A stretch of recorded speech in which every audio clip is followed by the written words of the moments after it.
We're back. Police in Indiana rescued a girl from the basement of a man's home after they say she was kidnapped and sexually assaulted. Investigators are now looking into whether that same suspect is behind the unsolved murders of 2 teens in Delphi. Best friends 14-year-old Liberty Libby German and 13-year-old Abigail Williams were last seen hiking on the Delphi Historic Trail on Valentine's Day 2017. Their parents reported them as missing when they didn't show up at their pickup location. The next day, volunteers discovered their bodies in a wooded area.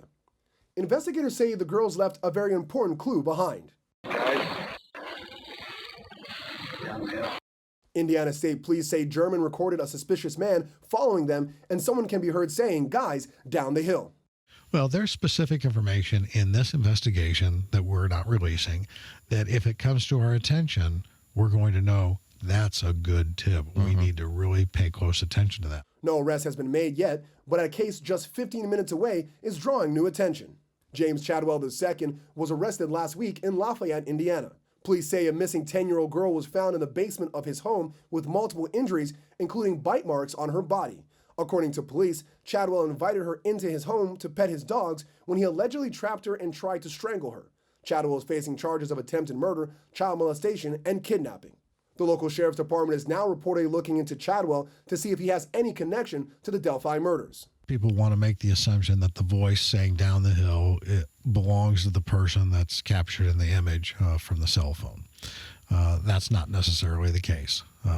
We're not making any assumption about that. We have more video, we have more audio, but it is specific to the investigation, and that's why it's not being released at this time.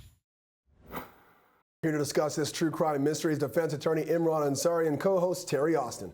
Terry, do you think these crimes could be connected by the same person, and why? You know, I think they might be connected. I will have to see what the evidence says, but there are certain similarities. The fact that one Lafayette is 15 minutes from Delphi could very well be that this individual traveled back and forth.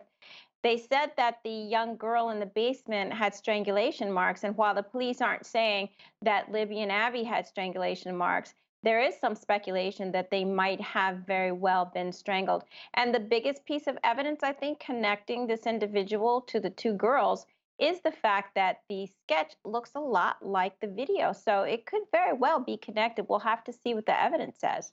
Yeah, it looks close. Unsure whether or not be beyond a reasonable doubt close, but we'll see how that plays out. Imran, these girls' quick thinking may have left clues of their own killer. What are officers likely looking at to see if there's a connection between that killing and this alleged attempted murder? Well, we heard the officer talking about that there's additional video and audio, and they're going to see how they could connect it possibly to this suspect. And you have to look at the commonalities between the 2 alleged crimes. And you have the victims are young female children.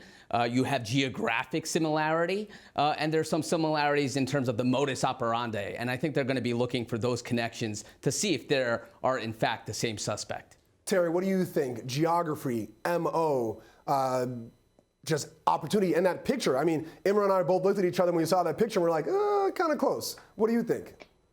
I think the prosecution is going to pursue this because they are looking for someone. It's been some time now and they want to solve this case. So I think if they find enough evidence, they're going to go ahead and make that connection and bring a case. Absolutely, they got to find some sort of corroboration. Maybe, Imran, what do you think? DNA, fingerprints, could that be helpful here? Sure, I think they're going to look at the forensic evidence they have in terms of the videos from the first incident and connect that, if they can, with this suspect and with this second incident.